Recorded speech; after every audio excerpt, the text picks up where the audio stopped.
Salut Clément. Salut Loïc. Bon, je suis très heureux de pouvoir t'accueillir et de pouvoir un petit peu faire ta rencontre de façon à ce qu'on puisse un petit peu parler des associations, des différentes associations avec qui tu as l'occasion de travailler. Moi, j'ai découvert ton profil sur LinkedIn et quand j'ai vu immédiatement ton activité et le fait que tu puisses t'adresser à des associations pour les aider, les accompagner dans un développement, ça m'a tout de suite intéressé. Donc, j'aurais voulu en savoir un petit peu plus sur ce que tu proposais comme solution. Et même, on va peut-être partager aujourd'hui, et tu vas peut-être partager avec nous des idées, des exemples pour différents sports, différentes associations, de façon à leur donner quelques billes pour pouvoir se développer. Ça te va ? Ouais, parfait. Écoute, merci en tout cas pour l'invitation à cet échange. Je suis aussi très très ravi de partager ce moment avec toi. Alors du coup, j'ai créé Optimasso il y a maintenant 2 ans. En fait, le but du jeu, c'est de créer une école pour les bénévoles et les salariés afin de leur aider à développer le modèle économique, c'est-à-dire à optimiser les ressources et à les diversifier pour pouvoir mettre en place leurs projets, parce qu'en règle générale, c'est souvent le facteur argent qui est le facteur limitant dans le développement d'une asso. Et du coup, je voulais arriver avec des conseils et un organisme de formation pour pouvoir former du coup ces bénévoles et les salariés de chaque association, plutôt des associations quand même sportives. Super. Donc, tu précises bien que toi, tu es un organisme de formation qui est agréé, c'est bien ça ? Ouais, voilà, c'est ça. Ouais, on a un organisme de formation et en fait, là, je suis, donc pour la petite histoire, en cours de certification Calliope. Donc, c'est pour permettre que toutes mes formations soient certifiées et du coup prises en charge par les OPCO. Donc, c'est quelque chose qui fait une grosse différence, quoi. Tu proposes pas juste de la formation, c'est quelque chose qui est pris en charge et qui peut donc intéresser encore plus tout type d'association. Ouais, c'est le but, c'est pour vraiment les aider au maximum à prendre ce virage, ce tournant économique qu'on parle depuis quelques années. Et là, je pense on n'a pas d'école, tu vois, quand tu veux faire un métier, tu as un BTS, après une licence, et ensuite tu fais un stage et tu rentres dans une entreprise, tu vois. Mais en fait, quand tu es bénévole, souvent tu es parachuté au sein d'une asso et derrière, il n'y a que ta passion qui fait avancer les choses. Donc moi, j'ai décidé de filer un petit coup de main et voilà, de créer une petite école de formation adaptée aux contraintes du bénévolat et à contraintes du monde associatif, et donc notamment les finances. Super, impec. On va regarder un petit peu tout ça. Comme je le partage là sur notre écran, donc on a le monde de l'association qui est vraiment un pilier central. Et toi, tu vas proposer donc différentes branches pour accompagner ces associations. Moi, ce que je te propose, c'est que on puisse un petit peu voir toutes ces branches, de façon à ce que le bénévole de l'association ou alors même le président de l'association puisse regarder cette vidéo et se dire ok, ça c'est intéressant, et puis peut-être même va apprendre des choses, et pourquoi pas dans un avenir proche faire appel éventuellement à tes services aussi. Puis on va faire un petit parallèle avec tes explications, si tu le veux bien, sur le logiciel aussi Gestion Sport, pour voir comment une association peut aussi bien utiliser Gestion Sport pour pouvoir améliorer son travail du quotidien, et comment les bénévoles aussi peuvent se simplifier la vie, parce que c'est pas parce qu'ils sont bénévoles qu'ils sont obligés de se compliquer la vie, justement. Si le bénévolat, c'est quelque chose d'aujourd'hui de plus en plus rare, mine de rien, mais puisque ça devient de plus en plus rare, la valeur des bénévoles est de plus en plus importante du coup, et je pense que si on arrive à les accompagner, ça sera tout aussi plus agréable pour eux qui sont déjà des passionnés à la base. Ouais, tout à fait. Du coup, la première ressource qui est importante et je trouve pour moi fondamentale, c'est la ressource humaine, où en gros, sans bénévoles, il n'y a pas d'association. Et comme tu l'as dit, en fait, on a de plus en plus de contraintes, de plus en plus de responsabilités. Donc, on va en fait trouver quand même des bénévoles qui vont aider ponctuellement sur des événements dans courte durée. Mais dès qu'on va devoir commencer à prendre de la responsabilité, là, en effet, il y a de moins en moins de bénévoles. Et du coup, avec ton logiciel de gestion sport qui va faciliter en fait l'utilisation et le développement de l'association, ça va, moi je trouve, faire énormément gagner du temps. Et du coup, vu que tu dis je vais simplifier cette gestion-là, peut-être qu'on aura plus de bénévoles, parce que justement il y aura moins d'administratifs à faire, tout va être simplifié, et du coup ça sera moins chronophage et on pourra vraiment s'appliquer dans le projet sportif et du coup développer son projet sportif. C'est exactement ce qui a fait que j'ai développé Gestion Sport, c'est que l'idée c'est que toutes les tâches du quotidien, on puisse les laisser de côté parce que c'est le logiciel qui va s'en occuper, et du coup on va pouvoir se concentrer sur la partie humaine, c'est-à-dire discuter avec les adhérents, avec les licenciés, animer aussi le club, et puis passer son énergie à la place de dépenser en gestion, le dépenser plutôt en animation et en lien social, parce qu'une association, quoi qu'il arrive, c'est du lien social. Ouais, tout à fait.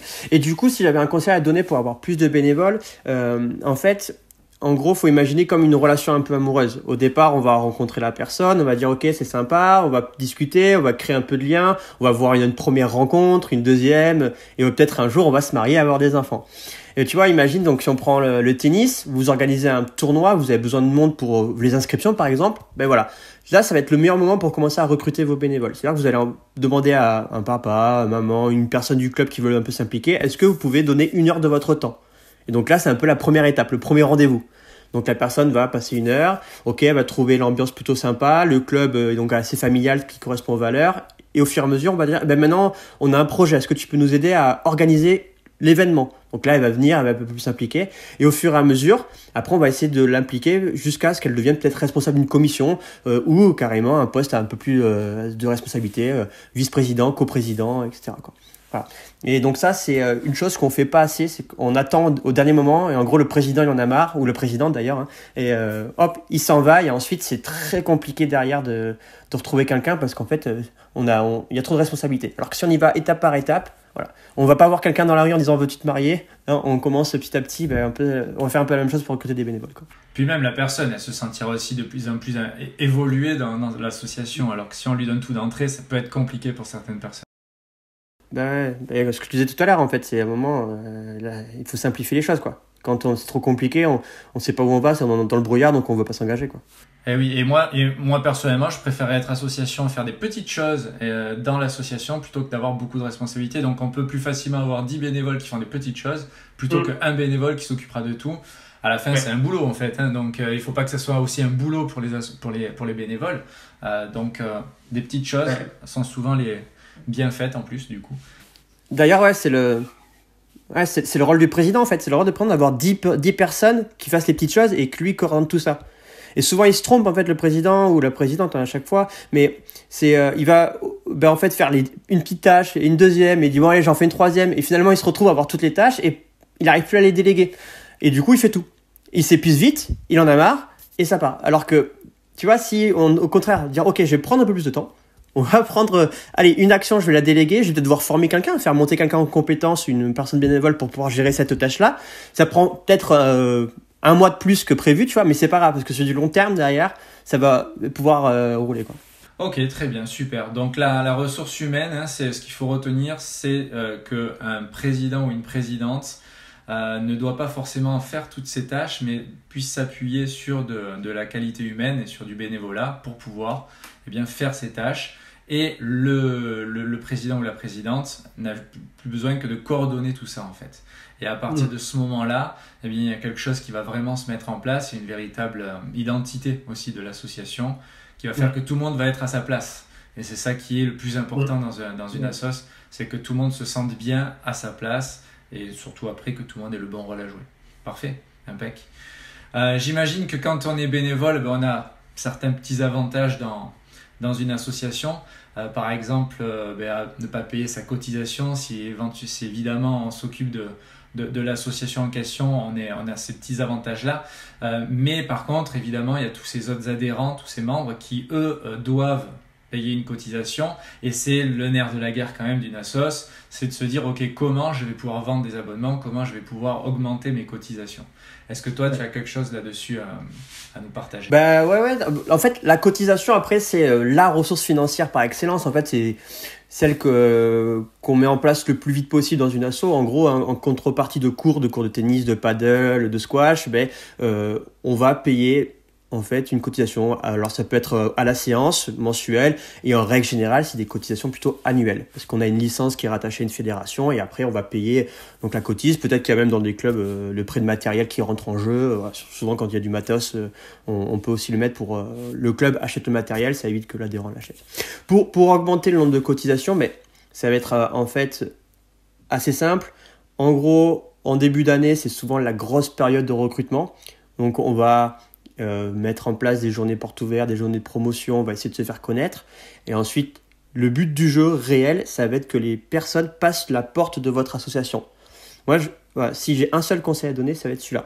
C'est en gros, on va faire de la promotion, donc on peut aller même dans les écoles pour montrer ce qu'on fait. Si on peut prendre le karaté, on a tout de suite un peu l'image de sport de combat un peu dangereux. Au contraire, si on commence à l'amener dans les écoles, moi je connais des éducateurs qui sont vraiment top sur ça, qui font des initiations, parce qu'en fait le karaté c'est un sport qui est adapté à tout le monde.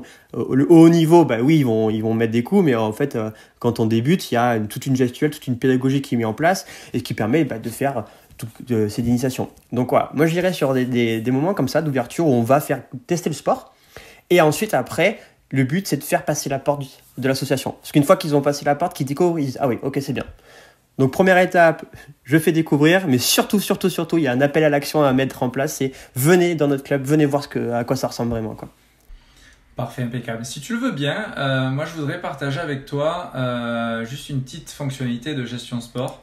Ouais, pour qu'on puisse vraiment avoir une idée de la gestion des cotisations par exemple. Je partage mon écran. Ça c'est un moment important au début d'année, c'est là où généralement c'est la galère pour tout le monde parce qu'il y en a plein de cotisations à rentrer, donc je sais. Alors là par exemple ici je suis sur l'interface d'un dirigeant qui va configurer son outil, et en fait en haut j'ai un bouton ajouter un abonnement. Quand je vais cliquer dessus, je vais pouvoir, donc ici on est sur un compte de démonstration, je me sers de ça, on va pouvoir par exemple créer un abonnement de tennis. On va pouvoir identifier le prix de l'abonnement, donc par exemple c'est 200 € l'année, avec un renouvellement automatique ou pas, puisqu'on peut faire du mensuel, et donc si c'est sur l'année, ça sera sur 12 mois. Et puis ensuite, on peut éventuellement, du coup en mettant un titre et une description, valider cet abonnement. Du coup, ce qui va se passer, c'est que ici on va avoir un abonnement qui, par exemple, dans notre exemple, s'appelle 100% tennis. Alors ici, il vaut 300 €. Et une fois qu'on a configuré les différents types d'abonnements que l'association ou le club a proposé, il suffira ensuite de se rendre sur un planning de réservation. Et quand il y aura un joueur qui va réserver ou un membre qui va réserver, quand on cliquera sur sa fiche, on pourra directement aller sur la partie abonnement et on pourra aller attribuer un abonnement, l'abonnement 100% tennis par exemple au joueur.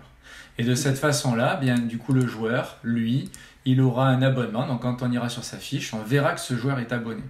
Et quand un joueur est abonné, ce qui est sympa, c'est que sur le planning, le joueur apparaît en blanc, avec le petit bonhomme blanc. Donc on peut vraiment faire la différence entre un joueur qui possède une cotisation ou un abonnement et un joueur qui possédera une autre forme de valeur dans le club, comme un joueur externe ou alors un joueur qui possède des crédits. Mais là, ce n'est pas aujourd'hui l'objectif de cette vidéo.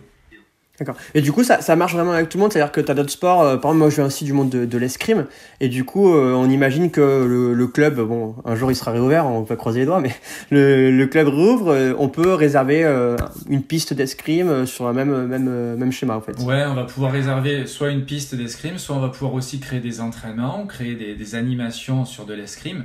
Et quoi qu'il arrive ensuite, on a un listing joueur, où ici on va avoir la liste de tous les adhérents de l'association. Et en cliquant sur le petit œil ici, par exemple sur Anthony Martinez, on réouvre sa fiche où on peut aller lui attribuer l'abonnement que l'on souhaite. Ajouter un abonnement, et là je peux aller sur ce que je veux. Du coup, que ça soit pour de la réservation de terrain ou alors même juste de la gestion des abonnés, ça sera une fonctionnalité qui fera gagner du temps aux bénévoles, et donc on aura un bénévole qui sera peut-être responsable lui de déléguer ou en tout cas de donner les abonnements ou les cotisations aux différents joueurs, aux différents pratiquants. Bien sûr, on peut traiter le paiement, on peut marquer par exemple que le joueur a payé en chèque son abonnement, et comme ça on aura tout qui sera référencé sur chaque fiche de joueur, et du coup il y a une simplicité quand même en gestion. Il n'y a pas besoin de tenir un Excel, de tenir un document. Et ce qui est top, c'est que toute l'équipe de bénévoles pourra accéder au même outil et aura toutes les informations en live de chaque abonné, de chaque cotisant. On y reviendra au fur et à mesure de cette vidéo, on reviendra sur certains points, comme ça on associera vraiment tes conseils et tes exemples avec peut-être une partie logicielle. Donc ensuite, quelque chose qui est très courant, donc ce sont les cotisations qui vont faire rentrer de l'argent dans cette association pour pouvoir vraiment la faire vivre, mais il n'y a pas que ça. Et c'est honnêtement la raison qui a fait que aujourd'hui on fait cette vidéo, c'est qu'il y a énormément d'autres choses qui sont très intéressantes. Et donc, on va y passer petit à petit et on va commencer avec les subventions publiques. Parce que pour des associations, il existe des subventions et donc j'aimerais vraiment en savoir un petit peu plus sur ça. Ouais, je vais juste revenir du coup sur ce que tu disais d'avoir un panel entier. En fait, moi j'appelle ça le modèle socio-économique. Socio parce qu'il y a donc la ressource humaine et économique parce qu'il y a la ressource financière. Et l'idée c'est d'avoir un maximum de piliers pour pouvoir avoir une bonne base pour son association. Et si jamais on perd un pilier, au moins on a tout. Ouais, on imagine que si on vit que pour les subventions publiques, du coup je vais l'expliquer après, du jour au lendemain, la mairie change, on imagine, et donne plus de subventions au sport. Comment fait-on derrière pour pouvoir vivre, quoi? Alors que, on a des subventions, il n'y en a plus, on a autre chose. J'ai coaché moi, des assos culturels. Ils étaient que sur organisation d'un événement à l'année. Un seul week-end, un gros festival à l'année. Plus de festival, plus possible. Qu'est-ce qu'on met en place derrière pour pouvoir générer la trésorerie ou pour pouvoir les suivants, tu vois. Et c'est là où on voit que si tu n'as pas un modèle économique résilient, c'est-à-dire qui est à toute épreuve, du coup c'est un peu compliqué. Les subventions publiques, c'est entre 20 et 30% du budget annuel d'une asso. Donc ça reste quand même énorme. On dit oui, ça en baisse, il y en a de moins en moins, c'est de plus en plus dur. Alors c'est vrai, mais il y en a quand même encore, surtout en ce moment. Et du coup, une asso, faut pas qu'elle loupe ces étapes-là. Alors une fois qu'on en a fait un, c'est quasiment la même chose après. Il y a juste en gros, à adapter en fonction de la subvention, mais la méthodologie est assez simple de départ. Après, c'est un petit peu de temps à mettre en place, mais une fois qu'on l'a fait, ça roule tout seul. En gros, il y a celle de la municipalité. Voilà, pour moi, c'est la situation incontournable à mettre en place. Elle arrive en règle générale vers novembre-décembre. Alors, ça dépend des villes, mais donc c'est pas par là. Ensuite, on a celle du département. Donc, si votre club rayonne un peu sur le département, ne serait-ce que d'organiser une compétition départementale, on peut faire une demande de subvention. Il y a aussi la région. Donc là, pareil, si ça rayonne un peu au niveau régional ou si votre région donne des subventions pour à flécher des subventions en fonction de certaines actions, je sais pas, développement du sport en zone rurale, par exemple. Ensuite, vous avez le FDVA. Donc, je vais en citer quelques-uns, alors prenez des notes. Mais FDVA, le Fonds de développement de la vie associative. Donc, c'est pareil, ça aide des projets à valeur sociétale et pas que pour le monde du sport. Donc, c'est des projets et il y a un soutien qui est assez énorme dessus. En moyenne, c'est 4 000 €. Donc, c'est intéressant de le faire. Et pour le sport, vous avez donc l'ANS, donc c'est l'Agence nationale du sport qui a été créée l'année dernière, où en fait, là, c'est une subvention qui est attribuée par vos fédérations. C'est les fédérations qui flèchent en fait les actions qui vont être subventionnées. Et si votre club met en place ce type d'action-là, peut demander des subventions pour les mettre. Ou si votre club a envie de mettre des actions de ce type-là en place, vous pouvez le faire. Par exemple, vous avez toujours eu envie de monter une section handisport, mais par contre, vous n'avez pas assez d'argent pour acheter des fauteuils, tennis fauteuil par exemple. Du coup, là, vous dites, ok, on va en acheter, donc c'est un coût de, 10 000 €. Quasiment, vous pouvez être sûr que vous avez au moins la moitié qui peut être prise en charge par la subvention. C'est assez impressionnant. Alors moi qui ai travaillé dans un club associatif et qui est aussi un club aujourd'hui, la première remarque quand je pense subvention publique, c'est souvent paperasse, on prend du temps, ça prend du temps et c'est tellement chiant que au final je vais pas m'en occuper de suite. Il y a un truc qui est quand même bien avec toi, c'est que déjà dans un premier temps, toi tu peux offrir ces conseils-là et déjà orienter l'association, je vais parler en tant que bénévole ou président, l'association en tout cas vers les différents liens, les différentes informations, mais surtout si on est président d'une association, au final, on peut bien avoir un bénévole qui est responsable de ça. Et quand on voit que les subventions publiques, ça génère entre 20 et 30%, comme tu le disais, des revenus de l'association, c'est quand même quelque chose à pas négliger. Et ça vaut peut-être le coup de perdre un petit peu de temps là-dessus, ou en tout cas de monopoliser une personne là-dessus, pour pouvoir ensuite faire vivre l'association, parce que le but du jeu, il est là quand même. Pour simplifier le boulot, en fait, tout part du projet associatif. Le projet associatif, c'est la somme de toutes les actions que vous mettez en place sur l'année. Ça s'appelle un projet associatif. Il y en a, donc dans le sport, on parle aussi de projet sportif parce qu'on va plutôt s'orienter sur le sport. Mais voilà. En gros, c'est tout ce qu'on va mettre en place. Donc, que ce soit une tombola ou une compétition ou tout simplement amener des tireurs, des tireurs c'est en escrime, amener des compétiteurs, sur des compétitions. Du coup, ça peut rentrer dedans. Donc, dans un premier temps, avec les membres du bureau ou le comité un peu restreint, ceux qui sont très dynamiques, vous remettez à plat le projet sportif, projet associatif. Et ensuite, ça, il y aura juste à faire des copies-coller sur la première partie de la subvention. Première partie, c'est description de l'asso et tout. Et après, c'est caler un peu votre projet. Donc déjà que vous avez fait une première fois ça, vous avez mâché le boulot. Après, ça va être le trésorier qui va rentrer en jeu parce qu'il y a un bilan prévisionnel à faire. Voilà. Pour la globalité du projet associatif et pour chaque action. Une fois qu'il a fait ça, bon, il a un petit peu tout décortiqué. Ensuite, derrière, c'est du copier-coller. Il faudra juste un peu de rédaction pour modifier un peu les choses. Voilà, si vous parlez plus à la mairie, vous allez parler plus de la ville en elle-même, de ce que vous allez faire pour le développement de la ville. Et après, si vous parlez à une fédération, qu'est-ce que vous mettez en place? Comment votre club s'inscrit dans la politique fédérale? Puis ce qu'il y a d'être hyper intéressant, et moi j'y suis passé pour faire des demandes de subventions sur le digital, justement, par rapport à certains clubs qui voulaient utiliser Gestion Sport. Donc je les ai aussi un petit peu guidés là-dessus. Et je me suis rendu compte que pour mon club, le fait de remplir ce type de formulaire, évidemment que c'est rébarbatif et c'est un petit peu chiant, mais ça permet aussi de restructurer un petit peu les différentes idées du club. Et au final, c'est un mal pour un bien ou c'est un bien pour un mal, mais c'est surtout que c'est intéressant et à la fin on se dit ok, en fait voilà, là c'est bien structuré, je fais ma demande et après si j'arrive à avoir ces subventions-là, c'est top parce qu'elles existent, il faut juste aller les prendre en fait. Ah ouais, carrément. Et du coup, tu vois, on fait le lien sur les 10 petits bénévoles, tu vois, qui vont aider. Une fois que en fait, ton club il est structuré, tu sais ce qu'on va faire. Avec cette ligne directrice-là, tu peux manager plus facilement les 10 personnes parce qu'on connaît la ligne directrice, on sait où on va. Donc, tout le monde est aligné par rapport à ça et on va tous dans le droit chemin. C'est un petit boulot en amont. En règle générale, on le fait juin, juillet parce que c'est là où l'année se finit, donc on peut faire le bilan et on va se dire, ok, qu'est-ce qu'on fait en septembre?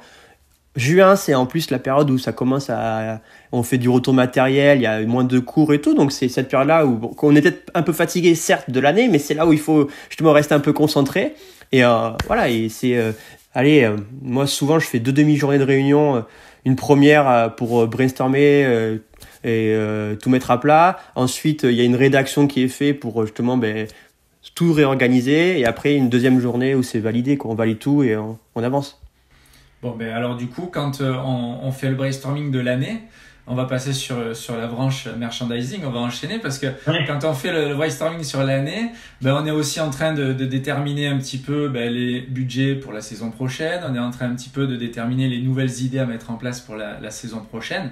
Et du coup, le merchandising, justement, il va peut-être rentrer à ce moment-là, c'est qu'on va commencer à préparer un petit peu les différentes choses. Donc je vais te laisser le soin de nous expliquer, d'énumérer un petit peu les différentes possibilités de merchandising parce que c'est quand même quelque chose qui aujourd'hui est attirant et attrayant en tout cas pour une association de faire du merchandising. Oui, bien sûr. Donc le merchandising, c'est tout simplement la vente d'objets, de goodies, de survêtements, au nom du club. Donc ça, l'avantage, c'est que ça va promouvoir votre marque, votre club, d'accord ? Donc c'est de la communication. Au travers de vos adhérents, en fait, on aime faire partie d'une équipe. L'humain a besoin de se sociabiliser, de faire partie d'un groupe. C'est pour ça aussi qu'on fait du bénévolat ou qu'on fait des sports par équipe. C'est parce qu'un jour, on a eu besoin quand même d'appartenir à une team, à un groupe. Du coup, le fait de porter les mêmes couleurs, c'est important. Donc, le conseil qui est assez simple, soit vous voulez pas gérer ça, et il y a des entreprises en ligne qui sont françaises. Moi, je travaille avec Sport Village. Alors, je sais pas si tu pourras peut-être couper au montage, mais je sais pas si tu peux le dire ou pas ça. Et donc il y a des on peut mettre une boutique en ligne et le bénévole peut, sans avoir de stock, sans de gestion, mettre la boutique en ligne et les adhérents vont acheter directement. Si vous avez plus de ressources humaines, tout simplement le conseil que je peux donner, c'est vous faites un petit catalogue de ce que vous pouvez vendre, donc soit le survêt du club, le t-shirt du club, ça peut être aller jusqu'à la tasse, le goodies qui va bien, à vous de voir ce que vous voulez mettre en place. Et après vous faites un fichier Excel, les gens s'inscrivent et au bout de 10 commandes ou à une date butoir, les gens payent et une fois que tout le monde a payé, ça j'insiste sur ça, vous faites la commande et après vous attribuez le goodies à chacun. D'accord ? Ça vous permet vous de pas avoir de stock, donc pas de trésorerie qui sort, parce que l'erreur en règle générale c'est ok, donc on va acheter 100 survêtements et en fait on les garde pendant 3-4 ans et du coup au lieu d'avoir rapporté de la trésorerie à votre club, vous en perdez. Donc voilà, faites ça, travaillez avec quelqu'un qui peut vous faire aussi des remises, ce qui vous permet peut-être de baisser le coût pour vos adhérents et de faire une petite marge pour que le club fonctionne, ou simplement mettre au même prix, mais vu que vous avez une remise, voilà, expliquez à vos adhérents que ça va permettre de faire vivre le club. Et en règle générale, on va tous acheter au moins un petit survêt ou le petit t-shirt une fois dans l'année, ce qui peut rapporter un peu plus de trésorerie au club. En tout cas, c'est quelque chose de facile à mettre en place, le merchandising.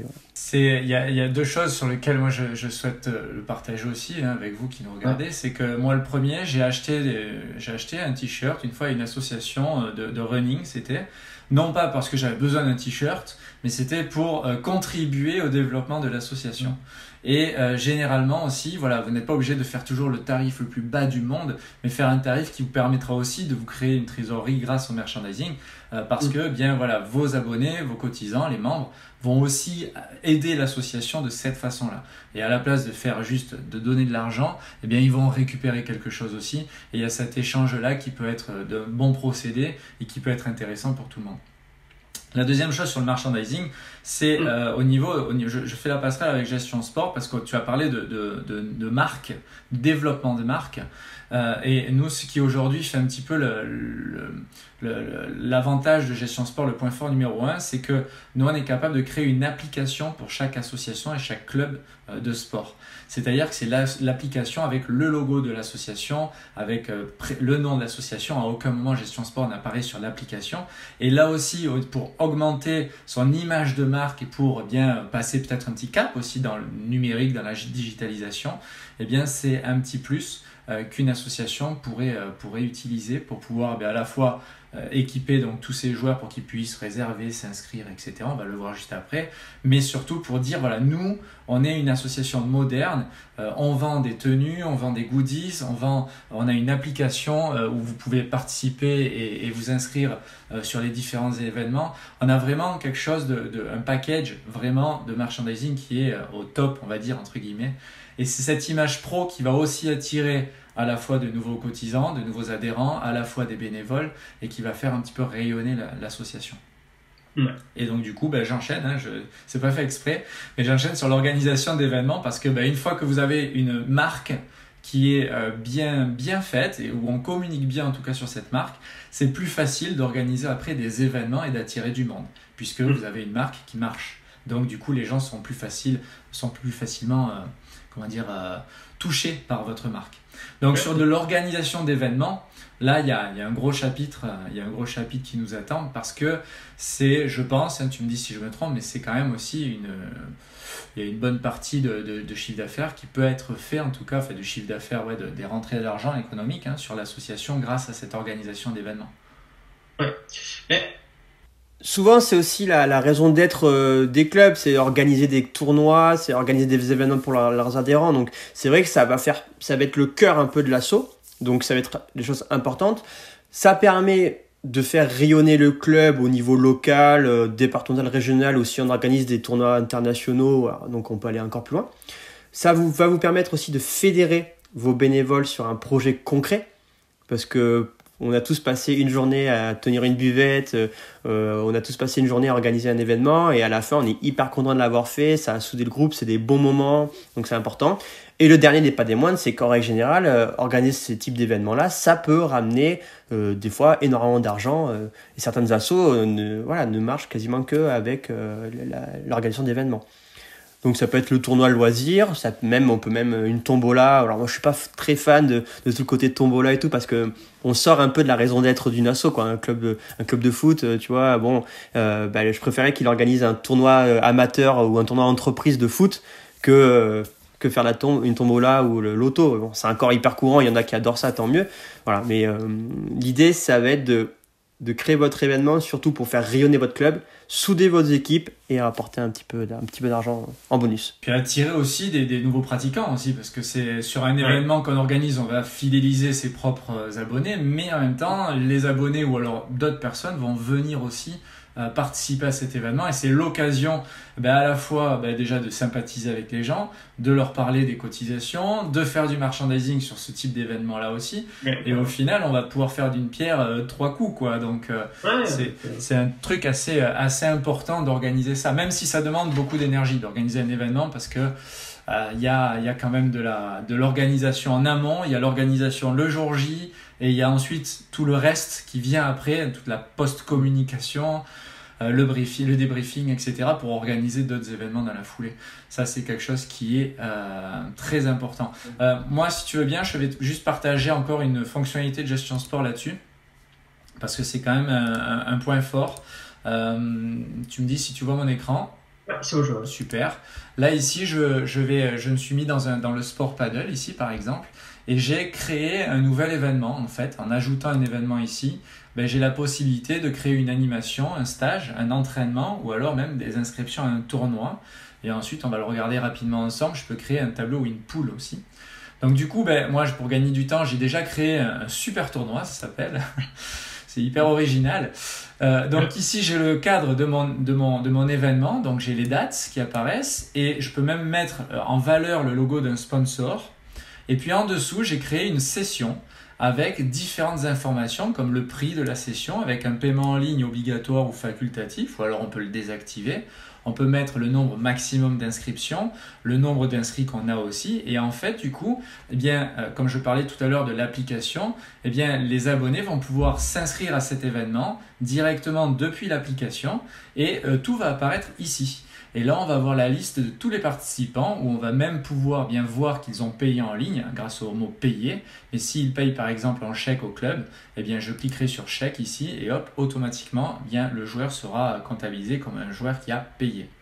Et une fois que j'ai récupéré un petit peu toute ma liste d'inscrits, je vais pouvoir créer des tableaux et des poules. Donc, je fais ajouter un événement, créer un tableau et une poule. Donc là, ici, je vais mettre un super tournoi pour le tableau et la poule. Je peux sélectionner donc plusieurs sports différents. Donc même s'ils n'apparaissent pas ici, les sports, on peut vraiment faire ce qu'on veut. 2 contre 2 parce que c'est du paddle. On peut décider d'afficher ou pas le tableau ou les poules sur l'application directement. Et ensuite, on a des petites options comme afficher le téléphone ou alors même leur permettre de rentrer le score.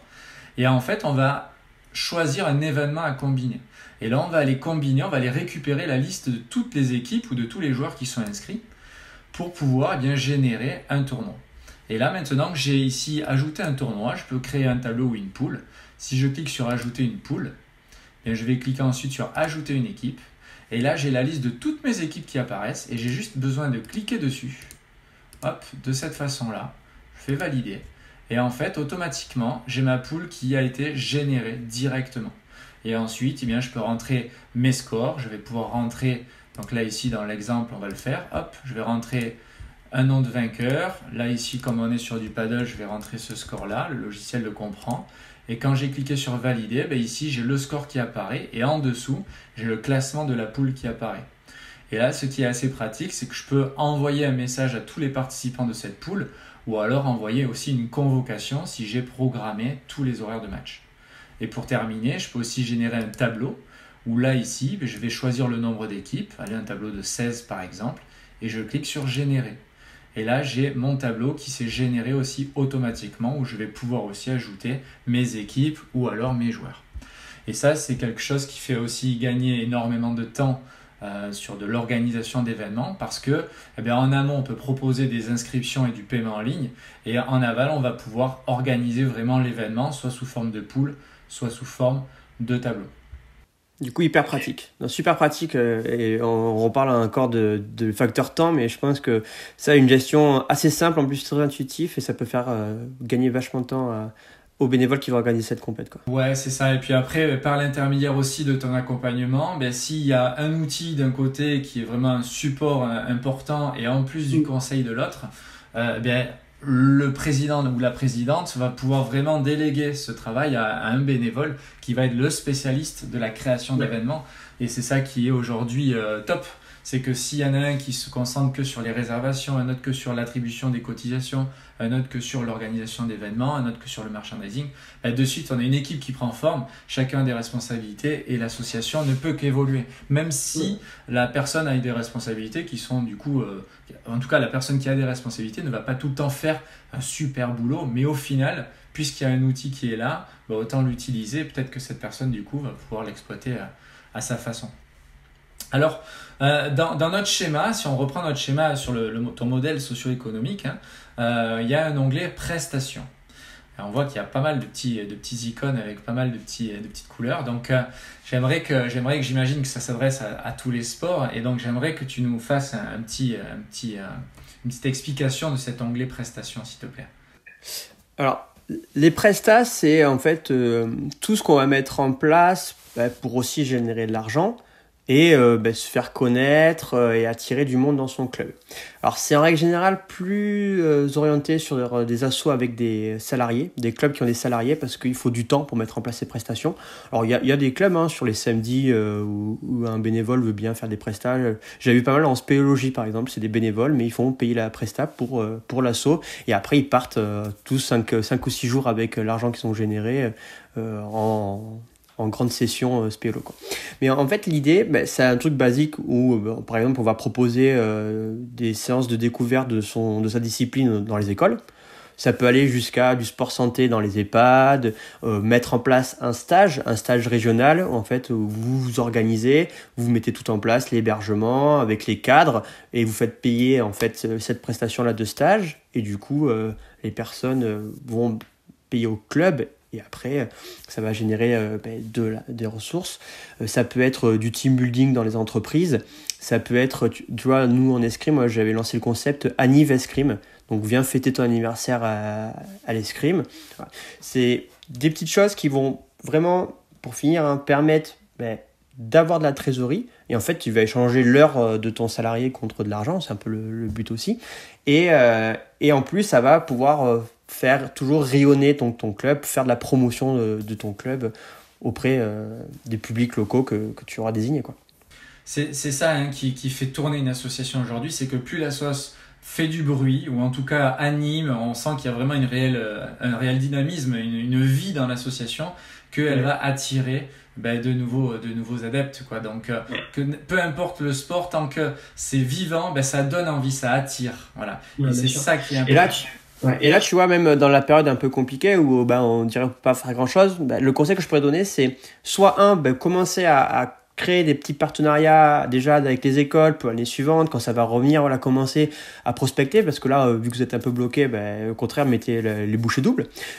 Moi, j'ai aidé des profs de yoga à mettre des cours en ligne, et en fait, ils font payer au cours, et pour la petite histoire, celle que j'ai coachée, elle a eu plus de chiffre d'affaires en virtuel parce qu'en fait, elle a plus d'élèves en mettant moins cher. Mais du coup, elle était et les gens revenaient, c'était vraiment génial. On peut imaginer plein d'autres prestations, même un coaching en ligne sur de la prépa physique ou au tennis. Le coach fait un peu de déplacement avec son élève en un peu leçon individuelle, pardon. Ça, c'est des prestats en plus qui peuvent être mis en place assez facilement. Et il n'y a pas de barrière à se mettre, en fait. Il n'y a que la barrière intellectuelle et de l'imagination, quoi. Il y a plein de choses à faire et à vous de trouver. Et bien sûr, là aussi, on peut brainstormer. J'aide moi des assos à essayer de trouver des prestations qui leur caractérisent à eux en fonction de leurs points forts, de là où ils sont à l'aise. Et c'est tout à fait possible. Ça, c'est un vrai plus parce que peut-être qu'on pourrait se dire, ok, moi, j'ai pas forcément d'idée de prestations, mais grâce à toi, on pourra avoir une ouverture d'esprit parce que tu t'adresses pas qu'à un seul sport. Toi, tu vois énormément de sports, énormément d'assos, et donc, du coup, forcément, tu vas avoir des idées à droite, à gauche qui vont venir et peut-être que ces idées-là seront bénéfiques pour le président ou la présidente qui te contactera. D'ailleurs, ou alors même un bénévole qui, lui, est concentré justement sur le développement de son association. N'importe quel acteur du monde associatif. Ok, impeccable. Bon, mais c'est super intéressant. Alors, avant cette visio, tu me parlais un petit peu de crowdfunding et tu me disais que voilà, c'était quelque chose qu'il fallait voir, mais rapidement, parce que c'est quelque chose qui est pas forcément tout le temps pas agréable, mais en tout cas qui est pas forcément tout le temps intéressant pour certains. Donc, est-ce qu'on peut rapidement passer dessus? Ouais, bien sûr. C'est pas la partie que je maîtrise le plus, moi, personnellement. Je l'ai jamais fait. Voilà. L'idée, elle est assez simple. Vous avez un projet, un projet social en règle générale, et vous souhaitez en fait avoir des donateurs, mais plutôt privés. En fait, ça va être un financement participatif privé. Et le biais là, c'est le biais internet, ça va être le levier parce que vous allez la mettre en ligne, cette campagne de crowdfunding. Donc votre campagne, c'est votre projet. Et vous allez essayer de toucher des personnes. Alors vous allez toucher en forme par les valeurs quoi, que le projet met en place. Par exemple, vous avez... allez, j'ai aidé une petite asso, là, surtout sur la communication, qui partait en voyage avec des 205. D'accord? Donc leur aventure 205 et dans ma ville il y a donc une entreprise et quelqu'un qui était dedans qui a dit ben moi en gros je vais vraiment aider avec mes fonds personnels parce que j'ai déjà fait du bénévolat en Afrique et du coup ce que vous mettez en place comme projet donc c'était aller donner des fournitures aux personnes dans le désert et du coup ça m'intéresse vraiment. Et ben du coup voilà, je vais participer et je vais en parler à mes copains et tout parce que c'est un truc qui me touche profondément. Donc le crowdfunding ça va être ça, on va faire appel en fait aux valeurs des personnes.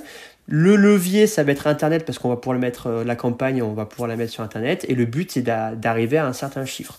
Donc c'est beaucoup de boulot en amont parce qu'il y a une campagne de communication qui va être énorme, il y a des stratégies à mettre en place, c'est-à-dire arriver déjà à avoir des donateurs avant de mettre en place la campagne. Donc en régional, on dit qu'il faut à peu près avoir déjà 30% de donateurs pour pouvoir après la rendre publique, en gros la commande, parce que le monde appelle le monde et s'il n'y a personne qui donne, ça risque d'être compliqué après. Voilà. Et donc la première semaine, vous allez avoir un pic, ensuite en règle générale, ça redescend. Donc en termes de donateurs, donc vous allez monter à 50, 60, 70%. Et là, après la dernière semaine, ça va être le sprint final où il va falloir vraiment être à fond sur la com et pour dépasser les 100%. Pourquoi les dépasser les 100%? Parce que si ça ne dépasse pas 100%, la campagne ne peut pas être mise en place et du coup, les personnes sont remboursées. Donc c'est pour ça qu'il faut tout mettre en place pour dépasser cette ligne. Et en règle générale, maintenant, on voit des 200, des 300, des 400% sur des campagnes, voilà. Et en fait, ce que je n'ai pas dit, c'est en fonction des paliers, de ce que les donateurs vont donner, vous avez des mini contreparties. Alors ça peut être, je mets votre prénom sur la voiture par exemple, ou sur le mur des donateurs. Ça peut être, je vous donne un stylo goodies, on fait une vidéo avec vous, on organise un événement chez vous. Si c'était la 205, eh ben on vous prête la 205, vous pouvez essayer de faire une après-midi avec. Voilà. Après, c'est de l'imagination. Mais en gros, par exemple, la personne donne 20 €, elle a un merci. Elle donne 40 €, elle a un merci et une tasse avec la photo de notre aventure. Elle donne un peu plus, elle a plus, etc. quoi.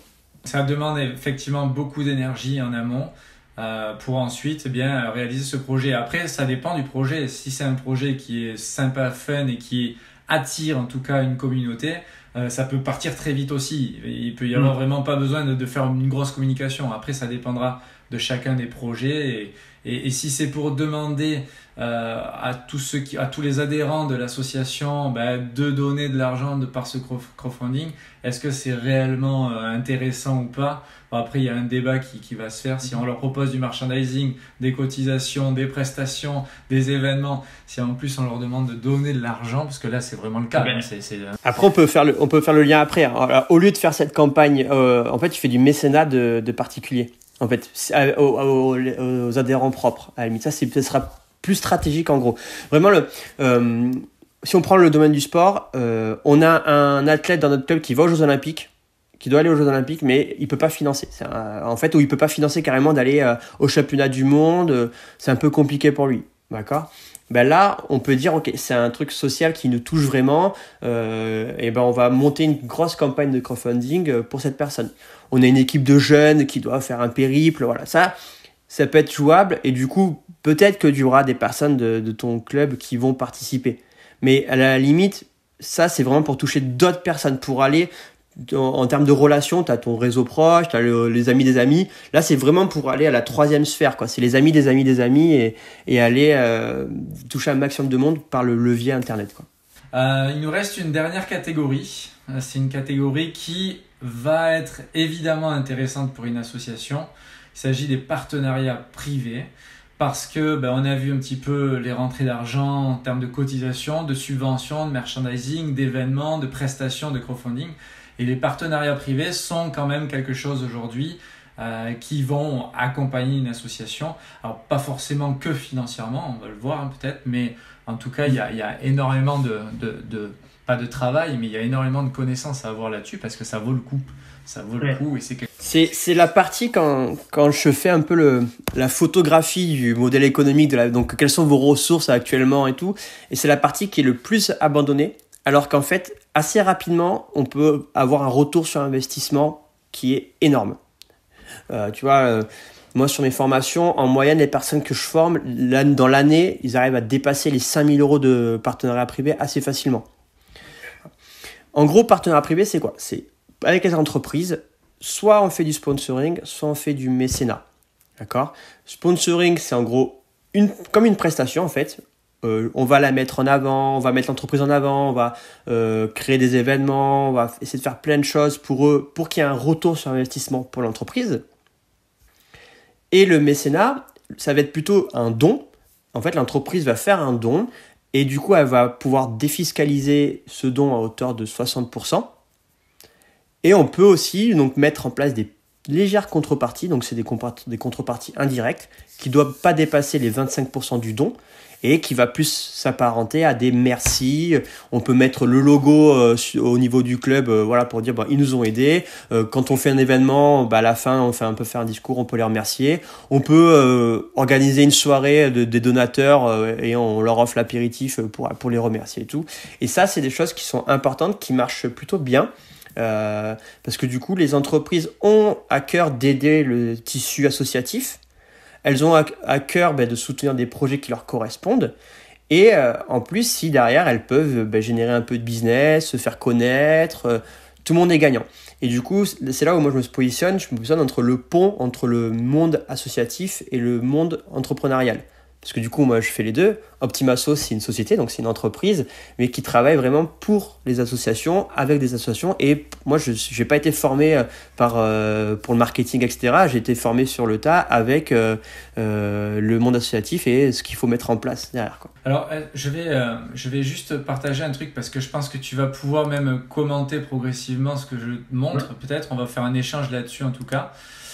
Ici, c'est la page de connexion de Gestion Sport, c'est-à-dire que c'est là où les adhérents peuvent, ici, en cliquant ici, créer leur compte pour ensuite accéder à se connecter et accéder à l'application pour pouvoir ensuite s'inscrire ou réserver par exemple. Et ici, sur cette page de connexion, nous, on permet justement aux associations de mettre des logos de partenaires tout en haut ici.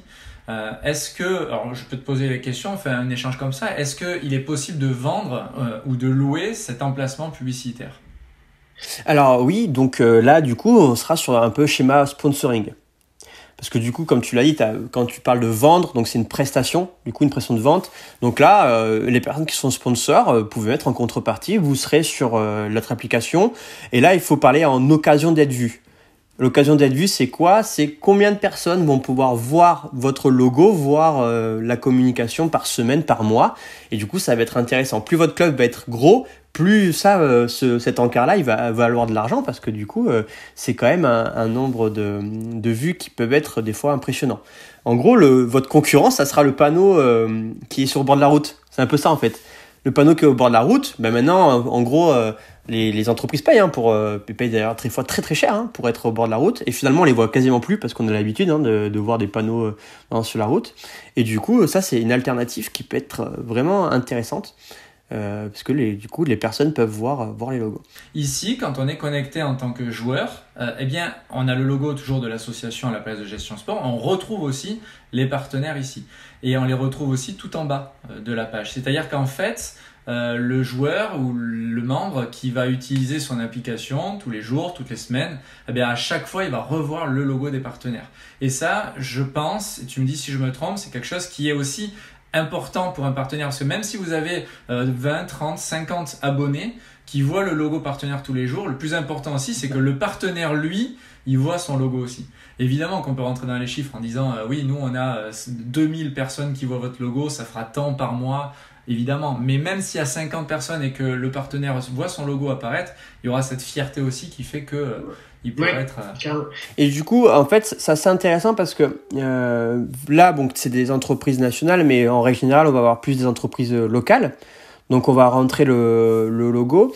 Et ben, les personnes, peut-être que, je sais pas, imagine tu as un vendeur de cuisine dedans, local, et du coup, bah, imagine, j'ai pas besoin d'acheter de cuisine pour l'instant, et dans 6 mois, quand j'aurai ce projet-là, bah, à force d'avoir vu le logo, je dis, ah oui, c'est vrai qu'ils sont partenaires, bon, bah, ils ont aidé le club, allez, je vais au moins faire la démarche d'aller faire un devis dans cette entreprise, et peut-être aller dire, écoutez, moi, je fais partie du club de tennis, est-ce que il y a des tarifs pour les adhérents, ou des choses comme ça, quoi. Carrément. Et ça, c'est vrai que c'est un gain de confiance, en fait. Hein. Là, on rassure aussi les gens, à force de voir le logo tout le temps, eh ben, la personne va venir ensuite. Ouais, c'est une bonne alternative parce que souvent on fait l'agenda des partenaires où il y a un petit agenda où tout est groupé dedans. Moi, j'aime bien mettre en place la plaquette partenaire. Donc, c'est une plaquette où en fait on recense tous les partenaires qu'on peut envoyer par mail aux adhérents ou les laisser au club. Ouais, ça et du coup, c'est une autre alternative ou même un plus à proposer qui peut être très intéressant. Moi, ce que je faisais, je partage un petit peu mon expérience, ce que je faisais avec l'association de tennis. C'était un petit club de 2 terrains de tennis, on n'était pas nombreux. Nous, ce qu'on faisait, c'est qu'on mettait les logos des partenaires sur l'application. On envoyait aussi un email à tous les abonnés pour leur parler. Alors, c'était un email par mois où on mettait en avant un partenaire. Et on mettait aussi sur Facebook en avant un partenaire toutes les semaines. Et en plus de ça, parce que juste en dessous ici, on peut créer de l'actualité, on peut mettre donc des différentes offres. Eh bien, on pouvait aussi demander aux partenaires de publier une offre et du coup ici on pouvait voir la réduction. Alors là ici on a 12 € qui est sur un tournoi interne, peu importe, mais ici on avait aussi la réduction des différents partenaires s'ils faisaient des offres promotionnelles et ça marchait plutôt bien parce qu'il y a des gens qui étaient contents et qui allaient voir et se renseigner au niveau des partenaires. Et du coup, ça fait que niveau partenariat privé, finalement, c'est intéressant d'aider cette association parce que j'ai une vraie présence sur l'application. Et une dernière chose, quand on crée un événement, ici il y a un bloc super tournoi qui apparaît, qu'on a vu tout à l'heure.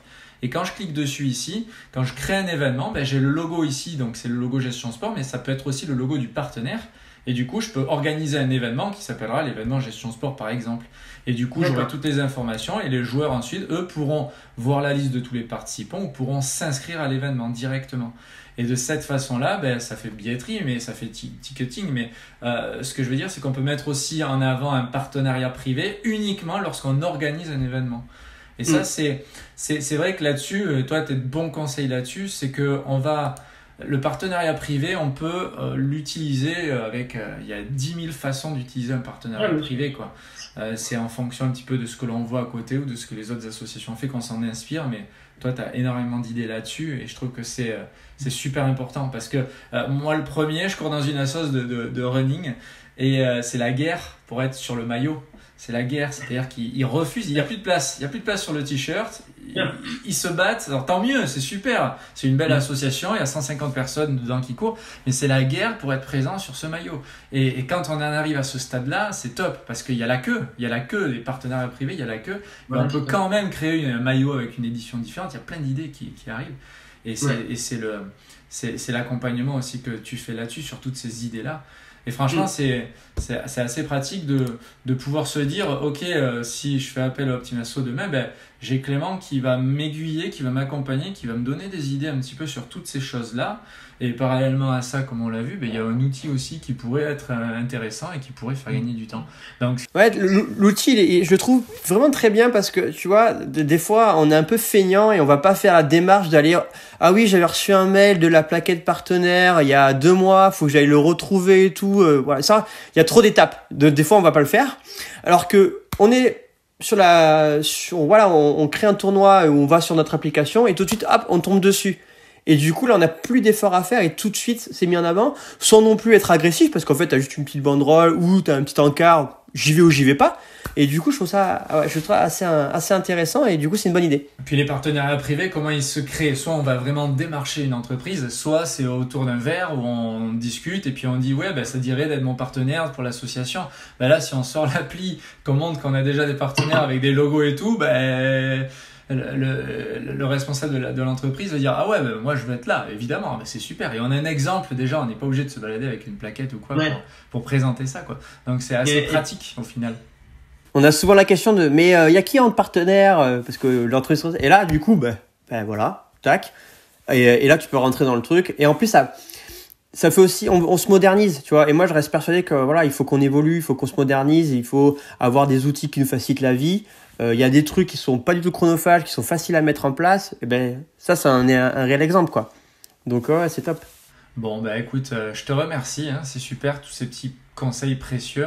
Le côté humain, évidemment, il faut faire très attention.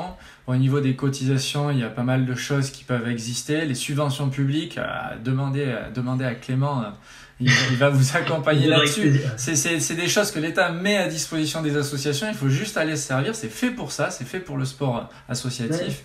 Le merchandising, très bien aussi. L'organisation d'événements, créer des prestations au sein de votre association, proposer une campagne de crowdfunding ou alors trouver des partenariats privés. C'est toutes ces branches-là qui font, et comme tu le disais au tout début de cette vidéo, le fait d'avoir plein de branches, s'il y a une branche ou deux branches qui sont pas forcément super bien développés, et je fais allusion sans être méchant avec un bénévole qui par exemple n'aurait pas les compétences nécessaires, et bien du coup il y a toutes les autres branches qui vont pouvoir continuer à se développer, et après il suffira simplement d'agencer et de déléguer un petit peu les choses de façon à faire tourner l'association. Aujourd'hui, une association, moi ce qui me semble, c'est que les associations, il faut qu'elles se modernisent. Quoi qu'il arrive, on n'est plus sur cette association où on fait une grillade tous les week-ends. Ça, c'est top, hein, c'est sympa comme tout. Mais il y a d'autres choses qui existent aujourd'hui. Et toi, tu es là justement pour pouvoir ouvrir les yeux aux dirigeants, ouvrir les yeux aux bénévoles et les accompagner dans cette démarche-là. Et je trouve ça top parce que si demain on a beaucoup d'associations, parce qu'en France, on est quand même le pays de l'association, quoi. Si demain on a toutes ces associations qui se développent de la bonne façon, de suite... on va pouvoir développer le sport en fait, et on est tous un petit peu quelque part des contribuables du sport, quoi, et du développement du sport en France. Donc moi je trouve ça plus... Ouais, t'as tellement de valeurs éducatives, des valeurs d'épanouissement personnel. Moi j'y crois vraiment, quoi, que le sport, et là on le voit actuellement, il y a plus de sport, les gens sont un peu c'est pas en dépression, mais on sent que socialement c'est compliqué, qu'on est vraiment en demande de ressortir, de pouvoir revoir des personnes, s'amuser avec une raquette, un ballon, une épée, avec plein de choses comme ça. Et tu vois, quand t'es bénévole, en fait, t'as cette passion-là et t'as du temps. Tu vois, t'as que ça en fait à offrir. Et du coup, moi, maintenant, ma mission, c'est vraiment de les aider à développer leurs compétences. Ça fait 14 ans que je suis dans le monde associatif, donc j'ai fait plein de conneries, j'ai fait plein de trucs qui m'ont fait perdre du temps, qui ont fait perdre du temps aux assos. Maintenant, je sais fondamentalement, je ne sais pas ce qu'il faut faire vraiment, mais en tout cas, je sais ce qu'il ne faut pas faire, quoi. Et du coup, ça, je peux vraiment arriver à faire gagner du temps. Et j'aime bien dire, pour finir, hein, en gros, je veux que maintenant, les assos, c'est un monde amateur, mais je veux qu'on soit professionnel dans ce monde d'amateurs. Et ça, c'est vraiment ma mission, et c'est pour ça que je veux créer cette école Optimasso qui est en place et qui va se faire certifier pour aider un maximum d'assos à se développer. Et c'est pour ça aussi que je t'ai interviewé aujourd'hui, que je voulais partager cette vidéo avec toi. C'est parce que tu as des bonnes valeurs et que tu véhicules de bonnes choses et de bonnes idées. Et donc du coup, si vous qui nous écoutez, vous avez besoin de conseils, vous avez besoin donc d'accompagnement là-dessus, vous avez un lien autour de cette vidéo, en haut, en bas, à droite, à gauche. Pour pouvoir, le lien on sait jamais, ça dépend des différentes plateformes. Vous pouvez donc suivre un petit peu les recommandations qu'on vous fait et du coup accéder au contact de Clément. Merci beaucoup Clément. Merci à toi, c'était cool. Et puis à très bientôt peut-être. Ouais, avec grand plaisir. Bientôt Loïc.